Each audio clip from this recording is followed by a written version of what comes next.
Pues, buenos días, buenas noches, dependiendo del momento en el cual usted tenga la amabilidad de seguir este pequeño programa, esta pequeña producción en la cual estaremos platicando acerca de un libro que apareció en el año 2019 y que, bueno, todavía lo estamos promocionando como parte de las actividades del trabajo académico de los dos autores. Ahorita voy a presentar al doctor José Jorge Cortés Carreño y, por supuesto, tendremos que explicar los motivos de este video.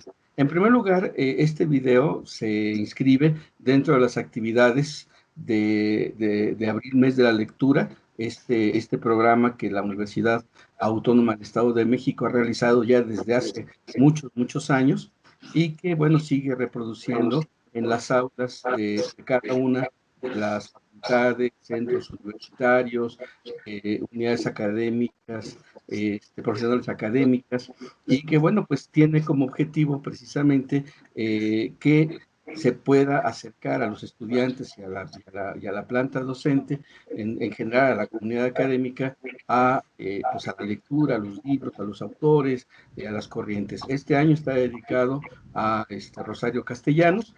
Sería de pronto interesante poder hacer también un programa de semejante con respecto a Rosario Castellanos, pero el día de hoy me permito después presentarme como autores de este libro que se llama Lo Fáustico y lo Prometeico, la desmesura del sujeto y del cuerpo en la sociedad contemporánea.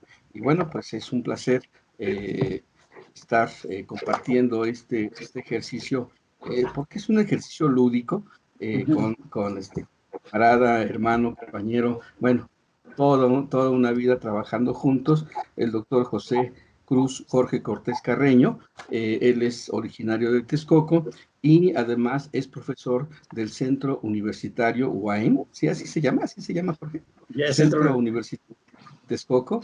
Y bueno, su servidor Álvaro Reyes Toski. Yo soy profesor en la licenciatura de Trabajo Social dentro de la Unidad Académica Profesional Chimalhuacán de la UAM. Finalmente, tanto el doctor Jorge como su servidor, pues estamos dentro de la estructura académica de la Universidad Autónoma del Estado de México y pues nos complace mucho, verdaderamente nos complace participar en esta actividad, de la cual pues estaremos hablando de nuestro libro, Lo Fáustico y lo Prometeico, y bueno, pues les explicaremos por qué lo escribimos y segundo, cuál sería, digamos, la importancia de escribir un libro sobre estos dos grandes mitos, el mito del Prometeico y la leyenda del Fausto, y cómo es que estos pueden ser utilizados para pues hacer un análisis de nuestra sociedad contemporánea, del capitalismo contemporáneo, y bueno, por supuesto,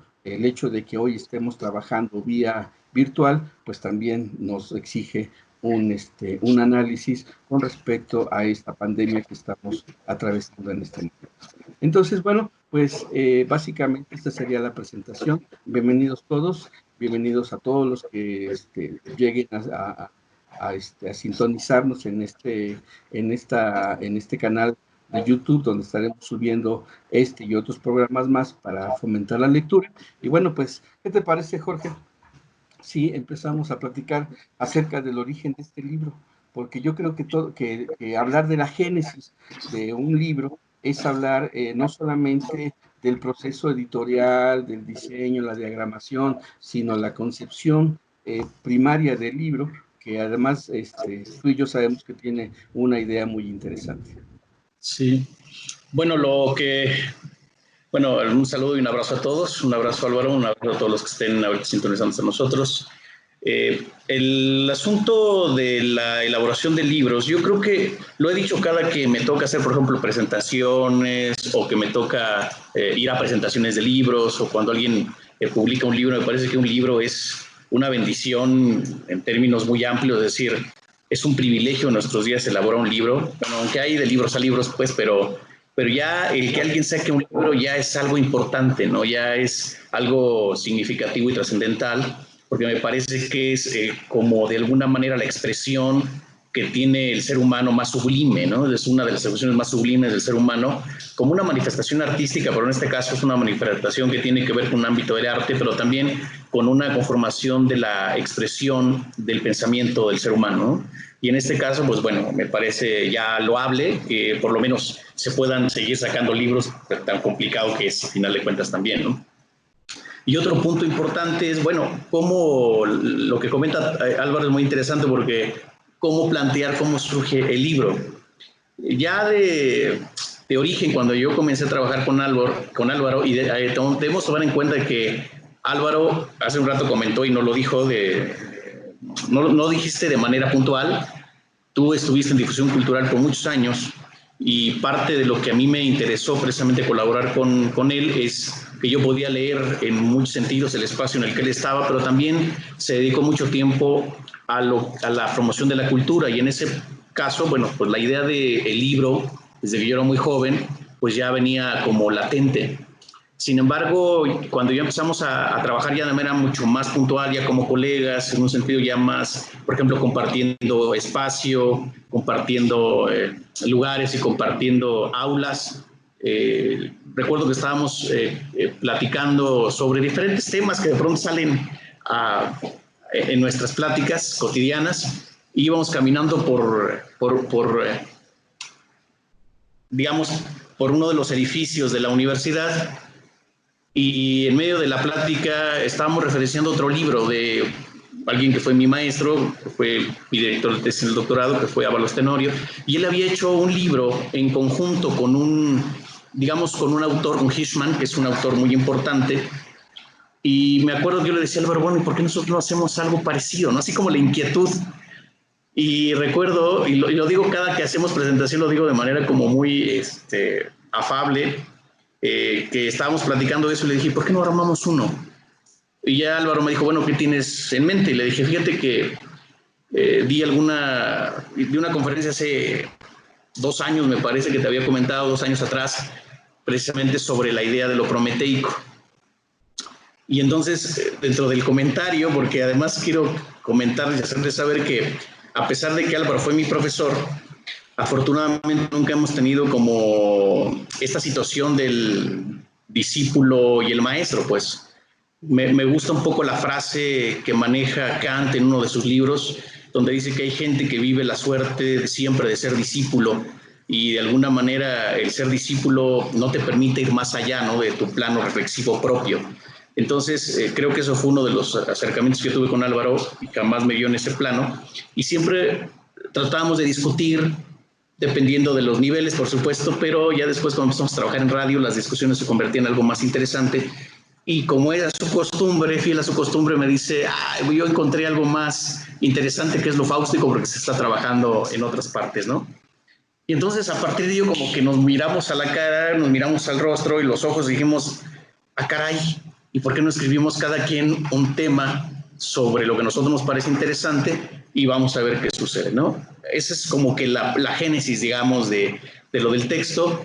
Y nos pusimos un tiempo, sin embargo, ese tiempo de pronto se alargó, pero por diferentes situaciones, ¿no? Se alargó porque pues, estábamos escribiendo creo que otro libro, y yo de pronto, bueno, tuve un inconveniente que no fue tanto inconveniente, sino más bien fue como un impulso para mí también, porque con mi pareja había tenido un problema y de hecho en el hospital fue donde yo escribí parte del texto, y te inspiras de pronto de algunas otras cosas, ¿no?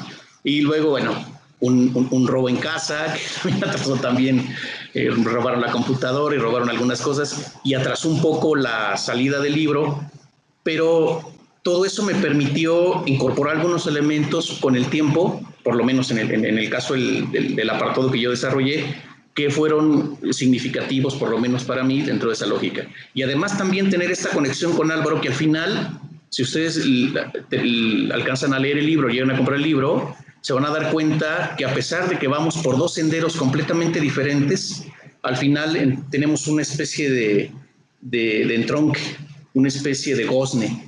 Entonces, extrañamente llegamos más o menos a la misma lógica, aunque desde diferentes posturas, ¿no?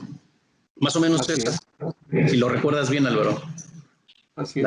Yo creo que desde esta génesis del libro, yo creo que es bien importante clarificar que además de esta situación, digamos, anecdótica, en la cual coincidimos en el cubículo y platicábamos acerca de tu trabajo que habías presentado en este congreso, eh, pues la situación que siempre nos ha llamado la atención, creo, aunque por diversos caminos, es el análisis de la sociedad contemporánea. Claro.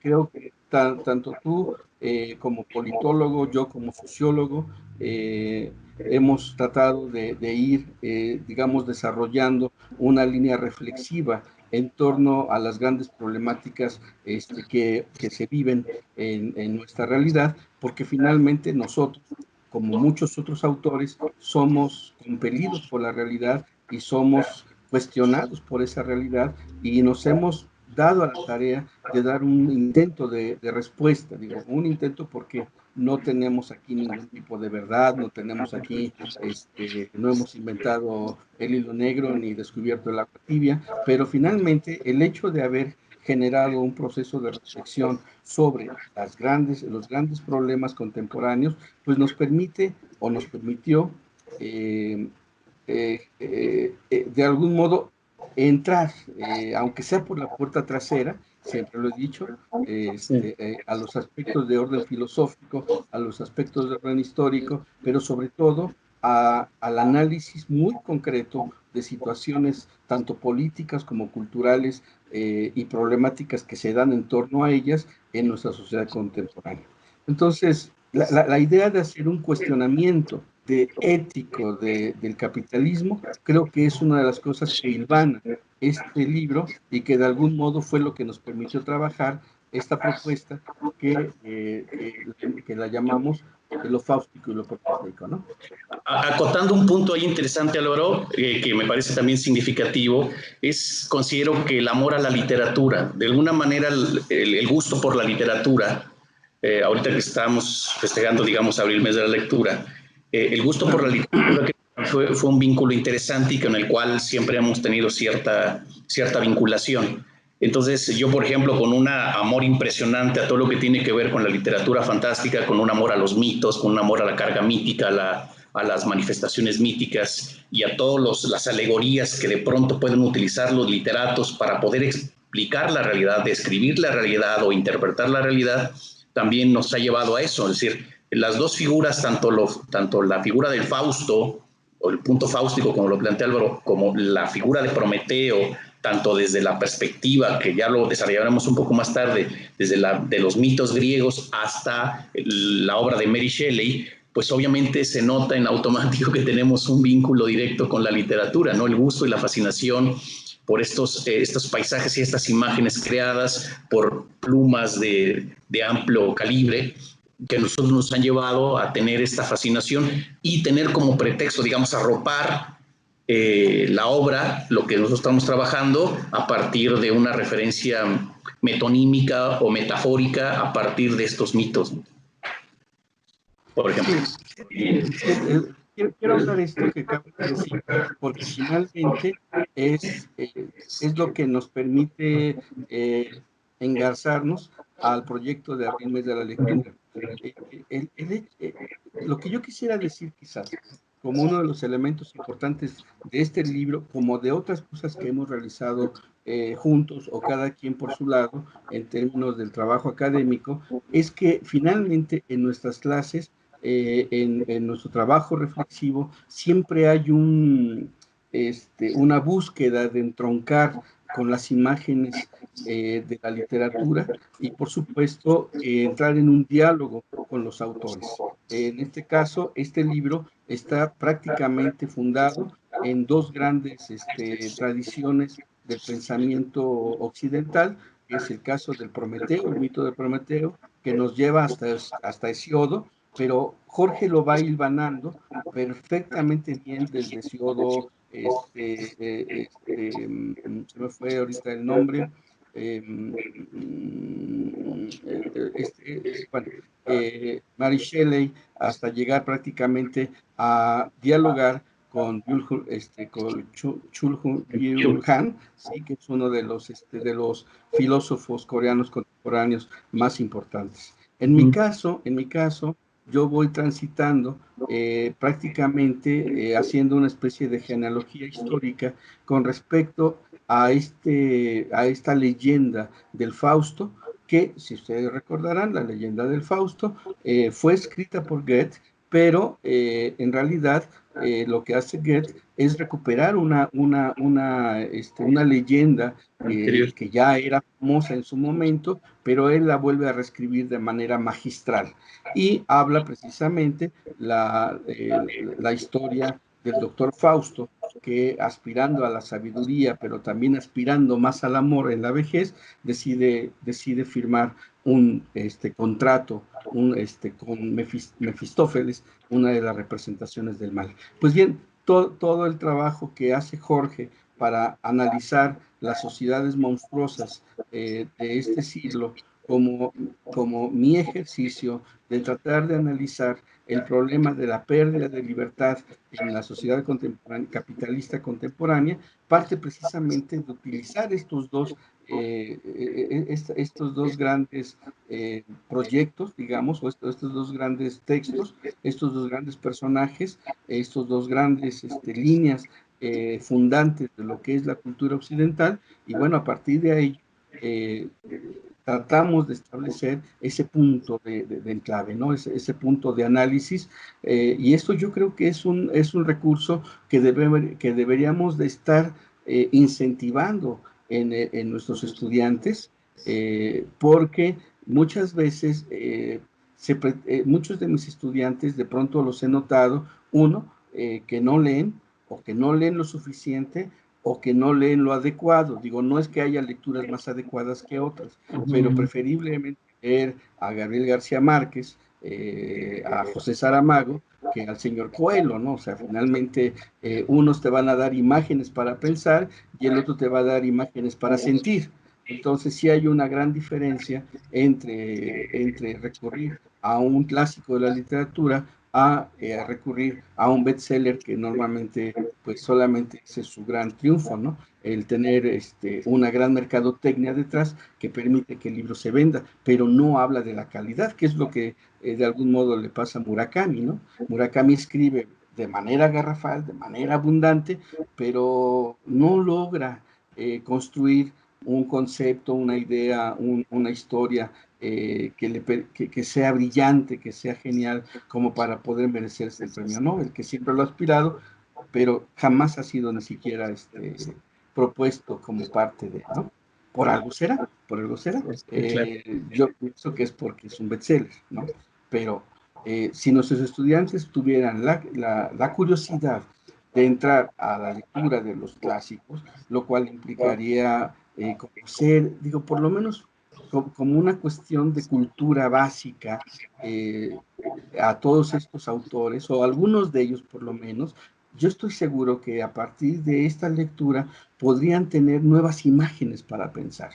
Yo creo que eso es lo que a mí más me ha aportado la literatura. No puedo pensar en Miguel de Cervantes de Saavedra con el Quijote sin pensar en toda la estructura de la locura y la razón de las sociedades contemporáneas, que hoy podríamos recuperar a este personaje para analizar el gran problema que hoy tenemos entre aquellos que piensan que existe o que no existe el COVID, ¿no? Y que algunos todavía están dentro de esa ramplonada de la vida de Sancho Panza frente a las locuras del señor Don Quijote, ¿no? Entonces, esa es la parte interesante, que la lectura te produzca imágenes para pensar. Jorge. Sí, bueno, bajo esa lógica, algunos de los autores a los cuales nosotros hacemos referencia, o por lo menos que tenemos noción de la misma, o que por lo menos nos interesa concebir, es prácticamente la configuración de entender que muchos de los autores o muchos de los literatos son descriptores de su propia realidad, pues. En algún momento Hegel decía que cada autor se debe a su época. Y entonces bajo esta tesitura pues encontramos que esta deberse a su época pues, es manifestar prácticamente los aconteceres de ese momento, el contexto, la memoria episódica, las formas en que se han manifestado. Y por ese motivo, por lo menos, voy a describir un poquito lo que es la parte que me tocó desarrollar en el texto y por qué me interesó muchísimo la figura de Prometeo. La figura de Prometeo me interesó un poquito al revés, es decir, históricamente me interesó en primera instancia por la lectura de Mary Shelley. Sin embargo, para que yo tuviese todo el proceso de argumentación para poder describir a qué me refería con lo prometeico, me tuve que remitir a los griegos. Porque han surgido muchas ideas al respecto, ¿no? De pronto la gente dice, bueno, es que hay gente que se siente una especie de Prometeo, ¿no? Dador de vida, creador, constructor, y la parte negativa que es el devastador también del mundo, ¿no? Entonces, cuando yo escuchaba esos discursos y de pronto visualizaba cómo se hablaba de este moderno Prometeo, decía, bueno, pues lo primero que tengo que hacer es entender qué se entiende por lo prometeico y qué quiero dar a entender yo como lo prometeico. Es decir, no solamente es leer lo que ya dijeron los demás, sino cómo pienso lo que los otros dijeron para poderlo reinterpretar yo. Álvaro citó de manera muy puntual, obviamente, a Cervantes, que es uno de los máximos exponentes a nivel mundial de toda la literatura en general, no solamente en español, sino en todo el mundo. Y para muchos autores, por ejemplo, el Quijote, escrito por Cervantes, ha sido un referente bastante significativo. Y remitiendo un poco a lo que planteaba Álvaro, por ejemplo, José Ortega y Gasset, que fue un filósofo de finales del siglo XIX, principios del siglo XX, pues, detentor de para muchos, junto con Suárez, es el más grande, son los dos más grandes filósofos españoles. Pero en ese plano, o sea, nada más para que entiendan, Suárez influencia a Spinoza, ¿no? Ya nada más para que veamos lo impresionante del pensamiento de Suárez. Pero en el caso del Quijote, hay un libro que sacó José Ortega y Gasset, que se llama Meditaciones del Quijote. Y en Meditaciones del Quijote, lo que va a hacer Ortega, a partir de obviamente fue, digamos, un alumno de Heidegger, pero el trabajo que va a desarrollar ahí, Gasset, va a ser algo que en España, en la España de principios del siglo XX, tenía ya un problema muy fuerte. España, después de haber sido un imperio, pues tenía un problema de identidad muy fuerte. Y entonces algunos autores trataron de darle unicidad al pensamiento español, cohesión al ser español, a la conformación del castellano como la lengua materna, etcétera. Y gente de la talla de Unamuno y en conjunto con el mismo Ortega van a darse a la tarea de darle un plano de cohesión junto con algunos poetas como Alberti y Machado y todos ellos, pero le van a tratar de dar un proyecto identitario al pueblo español. Y obviamente pues van a hablar de la característica del español y cuestiones así. Después Borges va a hacer algo parecido con el argentino y muchos años después lo va a hacer Octavio Paz con el mexicano, ¿no? En El laberinto. Pero esto le permitió a Gasset pues, darle como un sentido de repensar la conformación del pensamiento del español. Y en este caso yo no lo planteo de esa forma, pero sí la idea es remitirse a este mito que tiene algunas interpretaciones y que es a lo cual yo me remití un poquito. Inclusive planteo en la primera parte del texto que los mitos son elementos fundantes. Es decir, uno de los grandes problemas que tenemos en las sociedades actuales es la eliminación o la desintegración de los mitos de origen. Los mitos, más allá de una construcción metafórica, metonimia, una especie de metonimia articulada, robustecida, en realidad la característica de los mitos tienen que ver con la cohesión social. En algún momento algunos autores como Mircea Eliade y algunos otros, el mismo Ernest Cassirer, hablan sobre que los mitos van a ser referentes que le van a dar posibilidad inclusive identitaria a las comunidades de origen. No es extraño que también ya desde la lógica planteada por el mismo Hegel, la conformación del yo individual y el yo colectivo sean fundamentales. Pero lo interesante de los mitos es que le van a permitir a una comunidad tener identidad, tener un sentido, darle sentido a la vida de los individuos. En el caso, por ejemplo, de los mexicanos, pues la Virgen de Guadalupe le permite un sendero de cohesión. El mito de la llegada de los aztecas a lo que hoy conocemos como el Valle de Anáhuac o Ciudad de México, y la construcción de todo un mito que le va a dar cohesión, que está inclusive plasmada en la bandera nacional, implica que hay un proceso identitario. En ese plano, la conformación de los mitos van a tener ese elemento, van a tener esa carga que le va a dar sentido y viabilidad a un proceso de organización. Y en ese sentido, a mí me parecía que el mito de Prometeo les va a permitir a los griegos tener una lógica interesante. ¿Cuáles son los mitos más significativos? Hay dos. Álvaro habló de Hesiodo y está Esquilo, el famoso escritor de las 7 tragedias, ¿no?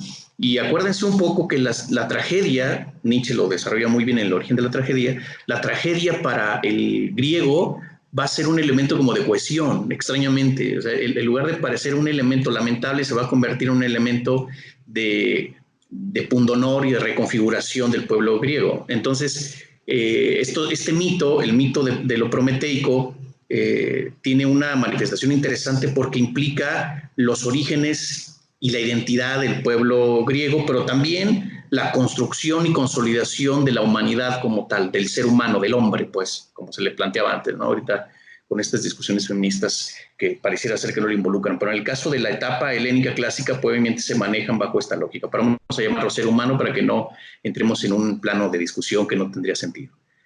Entonces, la leyenda, en el caso de Hesiodo, pues está planteando la situación de que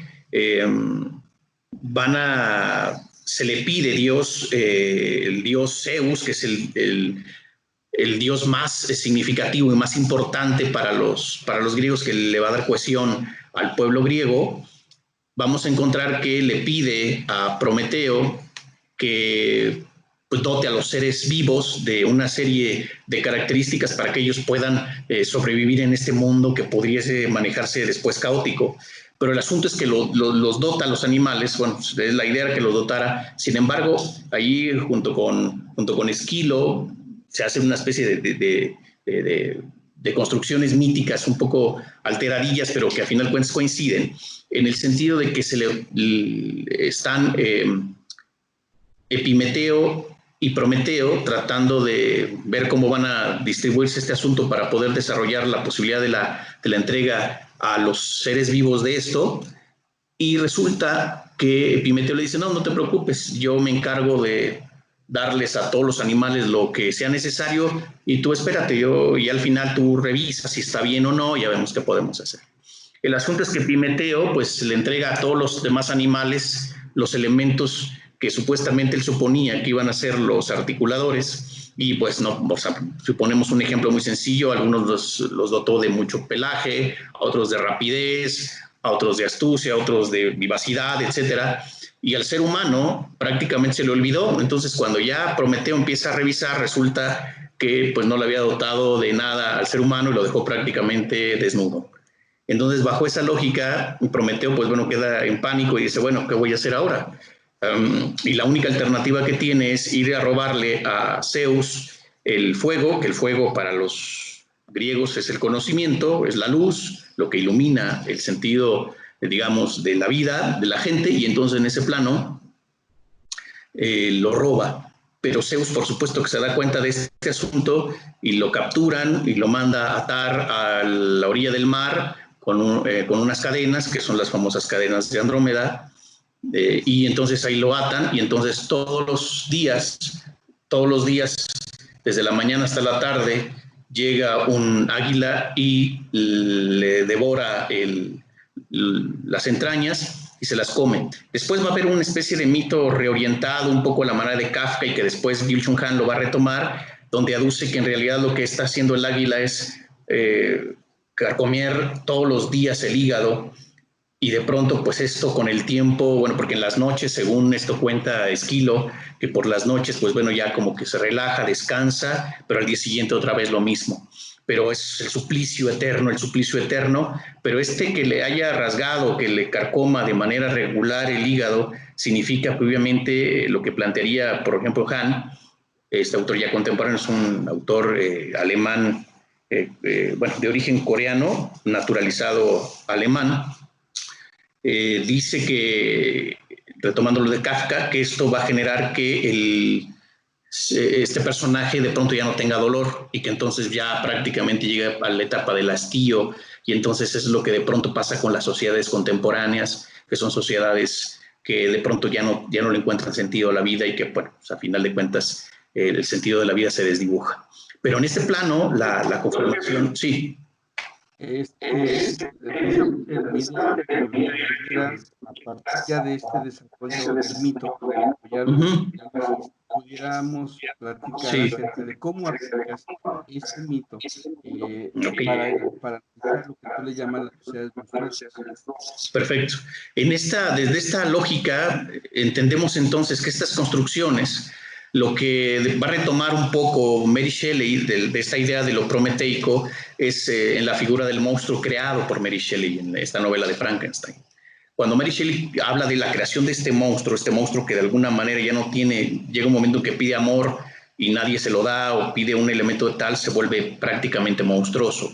En este plano estamos hablando del monstruo, que es un ser que puede parecerles inclusive terrible, complejo, demacrado, feo, pero en realidad lo que considero yo desde la perspectiva de lo político es que esta figura nos permite comprender que de alguna manera el ser humano o la sociedad contemporánea, a pesar de todas las lógicas a la cual está inmerso, ha entrado en una dinámica como de monstruosidad, es decir, ha sido construida con una serie de discursos donde nos han dicho cómo tenemos que vivir el mundo, cómo tenemos que pensar el mundo, cómo tenemos que abrazar el mundo y cómo dirigir el sentido de la vida incluso.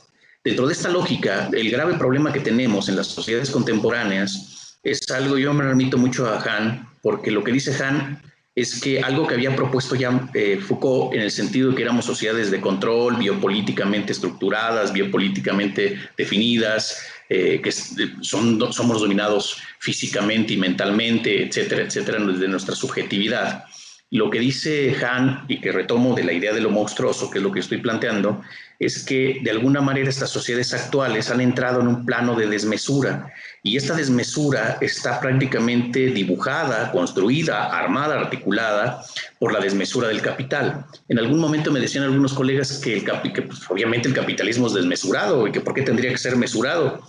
Pues precisamente por eso, porque la lógica del capital, al ser desmesurado, encontramos que va a haber momentos en que hay gente que va a sacar ventaja de ese asunto. Y entonces, por supuesto, que cuando nosotros no entramos en un plano mesurado de una ética que nos permita colaborar en concordia, lo que va a suceder es que van a sacar los que tengan mayores privilegios, los que hayan hecho los elementos necesarios para tener una serie de privilegios, van a sacar siempre ventajas de los que no las tienen. Es decir, en este caso, los que son más pobres, los que tienen condiciones paupérrimas, los que están en condiciones lamentables, ¿no? En algún momento Adela Cortina trabajaba algo sobre la ética del cuidado, pero lo que estaba sacando últimamente, por ejemplo, de la porofobia, dice, bueno, pues los pobres, a final de cuentas, son los que menores ventajas tienen. Si nosotros nos damos cuenta en esta época, lo que estamos viviendo con lo de la pandemia, pues obviamente los que viven en condiciones paupérrimas y los que tienen un trabajo donde trabajan diario y eso es lo que les permite comer hoy, y si no trabajan mañana, no comen mañana, pues obviamente estamos hablando de una sociedad monstruosa donde los creadores de este discurso, que son, digamos, la dinámica del capital, la gran industria, los gobernantes, los que tienen una serie de privilegios, por supuesto que ellos tienen esas ventajas y desde esos lugares, de esas casas hermosas, de esos sillones de piel, etcétera, etcétera, pueden estar resguardados o pueden decir, váyanse a trabajar, porque no es posible que estén allá. Claro, yo desde mi yate puedo decir que la gente puede salir, pero yo estoy cuidado de manera tal y sus refrigeradores están llenos y tiene ciertas ventajas que no tiene el grosso de la población. Entonces estamos viviendo en una etapa donde obviamente las sociedades se están convirtiendo en sociedades monstruosas, donde a final de cuentas esta situación, y que además no es que no nos diéramos cuenta que existía, nos hemos dado cuenta más bien se están manifestando o se están tornando exponenciales la dinámica desmesurada que tenemos. Es decir, si nosotros nos damos cuenta, hay gente en la calle que está salvando la vida de los demás, como los médicos, las enfermeras, y de pronto vemos a gente que está tirándoles agua o le está tirando lodo a las compañeras enfermeras o a los enfermeros, o que de pronto toman por asalto un hospital diciendo es que no es posible que en este hospital lo vayan a declarar como una zona de la pandemia y que pues, aquí va a venir gente que del COVID-19 van a ser atendidos, entonces mis familiares se van a enfermar y entonces vamos a quemar el hospital. O sea, son ejemplos tácitos de sociedades que están prácticamente desdibujando lo que es la dinámica o la articulación de lo colectivo. La razón de ser del ser social se desdibuja.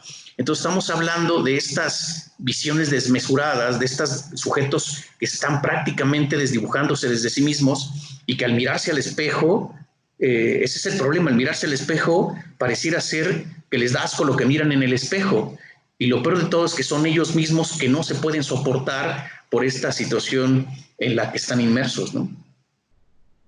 No sé si con esto podamos, digamos, hacer un primer acercamiento, ¿no? Digamos, en ese plano podemos entender que esta sociedad monstruosa que prácticamente no tiene la idea de poderse articular. En el caso del libro de Mary Shelley está criticando precisamente una sociedad arrogante, supuestamente racional, ¿no? Una sociedad racionalmente articulable, pero que a final de cuentas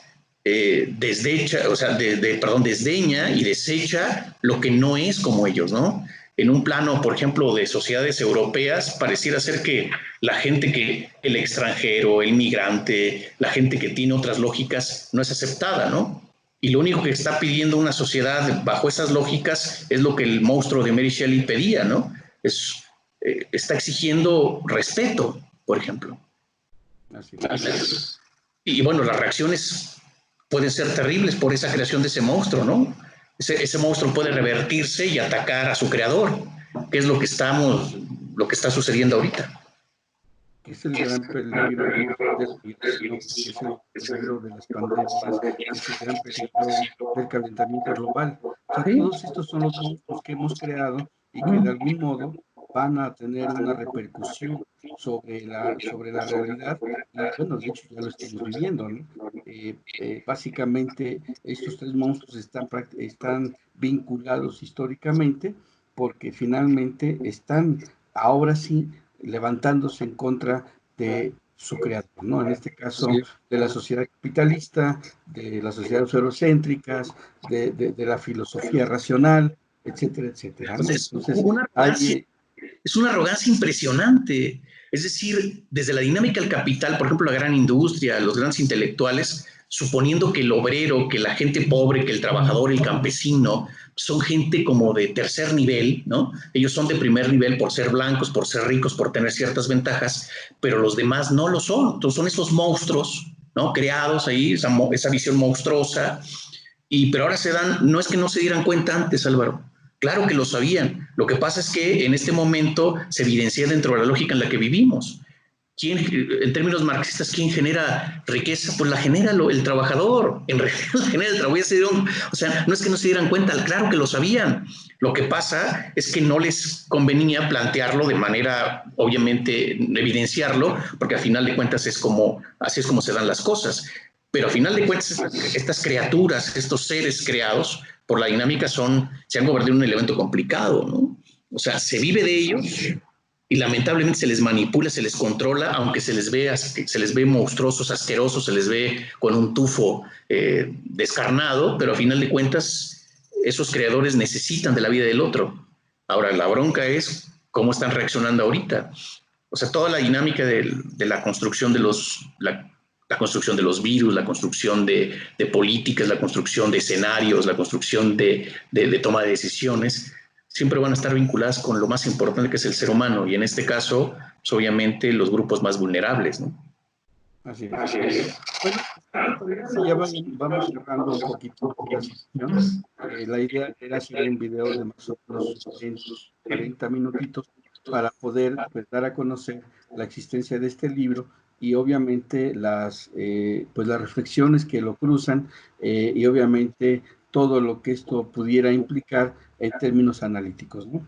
Entonces, yo solamente quisiera ir cerrando sobre algunos de los puntos importantes que en el libro aparecen primero, este es un libro editado por la editorial Cofradía de Coyotes, de su colección Pergaminos, y básicamente está dedicada a ensayos.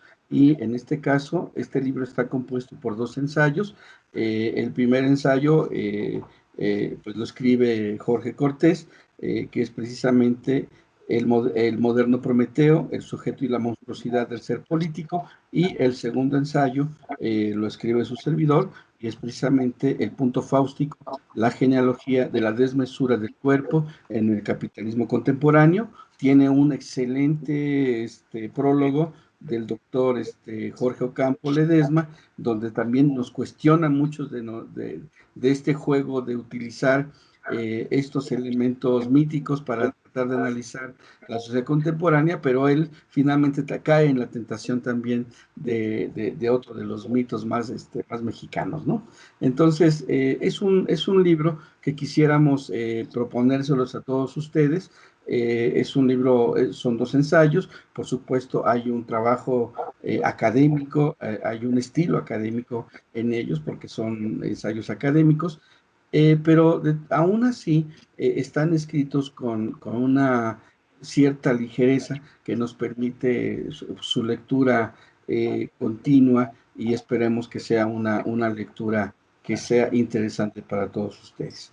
Pues bien, esto es el libro Lo Fáustico y lo Prometeico, la desmesura del sujeto y del cuerpo en la sociedad contemporánea, un libro que pues nos gustaría dejar en la mesa de todas aquellas posibles lecturas que las comunidades académicas de la universidad, que la comunidad académica de la Universidad Autónoma del Estado de México en cualquiera de sus campus pudiera tener. Por supuesto, estamos digamos, dispuestos a la charla, al diálogo, y bueno, pues están nuestras redes sociales, en mi Facebook, Álvaro Reyes Toski, así tal cual. Y ¿cuál es tu Facebook, Jorge? Mi Facebook es Jorge Cortés Carreño. Así como tal. Como Jorge tal. Cortés Carreño, y el mío es Álvaro Reyes Toski. Usted nos puede enviar una solicitud de amistad, y de ahí también pudiéramos hacer pues el intercambio de ideas, que finalmente eso es lo que buscamos en este texto, ¿no? Muy interesante. Intercambio de ideas. Antes de que termines esta parte sobre el pacto, que sería también interesante entenderlo, es decir, este pacto que de pronto uno firma en nombre de un proyecto de desarrollo importante y fundamental, y este pacto que se firmó de alguna manera nos está tragando, este pacto de desarrollo capitalista, digo, yo lo planteo como lo monstruoso, pero tú lo planteas como el pacto. Estas son las consecuencias de lo que está, de lo que está pasando exactamente ahorita, es hasta dónde podemos, cuál es el sacrificio que teníamos que pagar por vivir en supuestas mejores condiciones de vida, ¿no? Un poco lo que dice Hans Jonas, Álvaro, pues en el sentido de decir, ¿será cierto que en realidad hemos tenido un desarrollo real o hemos sido responsables de este desarrollo, o hasta dónde llegó esa firma de ese pacto y cuál es el precio que tenemos que pagar y que lo estamos pagando fuerte? Sí, de hecho, así en síntesis muy breve, mi parte habla acerca de una historia, una arqueología de la subjetividad que está detrás precisamente del gran pacto, del gran contrato o pacto que se firmó. No el contrato democrático que soñó Rousseau, sino un contrato de desmesura, que es precisamente el del capitalismo. Es Claro. decir, el pacto que te permite desear aquí, ahora, en este momento, la satisfacción de tu deseo, y obviamente los problemas éticos y los problemas políticos y los problemas económicos que están detrás de esa satisfacción de tu deseo. Esa subjetividad que está detrás de ese capitalismo nos conecta con prácticamente todos los fenómenos contemporáneos, incluyendo esta pandemia, incluyendo obviamente todo lo que se adviene en el posible futuro, que no soy tan, no soy tan optimista como Zizek, tampoco soy tan cuadradito como Byul-Han. Yo creo que se vienen cosas peores. Lo que hoy estamos viviendo quizá sea una situación que nos vaya precisamente a constituir a partir del COVID-19 una reconfiguración de la política a nivel internacional, no el regreso del estado de benefactor, como mucha gente lo ha planteado ya como keynesianismo, sino más bien algo más grueso que tiene que ver con el retorno de estas visiones nacionalistas, protofascistas, que posiblemente empecemos a ver ya de manera más visible en poco tiempo. Pero bueno, eso es una discusión que tenemos ahí que dejarla, y sin embargo, todas estas discusiones se derivan a partir de las reflexiones que nosotros hemos hecho en este libro. De veras, los invitamos a que lo puedan leer. Debajo de lo que sería el video que estamos produciendo en este momento, dejaremos algunas indicaciones de dónde usted pudiera adquirir este libro, en la Cofradía de Coyotes, y obviamente pues también con sus servidores. Pues Jorge, pues agradecerte que me hayas acompañado en este ejercicio, que es un ejercicio, me parece, muy fructífero, porque nos permite precisamente volver al campo de las ideas, que es en el campo donde tú y yo más nos movemos. Pues bueno, pues muchas gracias y un abrazo para todos en la universidad, un abrazo a todos los que nos vayan a ver, nos vayan a escuchar, y pues te agradezco también por la invitación. Bueno, pues agradecemos a la Universidad Autónoma del Estado de México el mantener un programa de fomento a la lectura como es Abril Mes de la Lectura, y bueno, pues enhorabuena para todos, y por supuesto agradecerles a todos su atención. Muchas gracias, soy Álvaro Reyes Toski, doctor Jorge Cortés Carreño, y bueno, pues ambos preocupados por incentivar la buena lectura, que genere imágenes para pensar, que es básicamente lo que queremos. Muchas gracias, buenas tardes.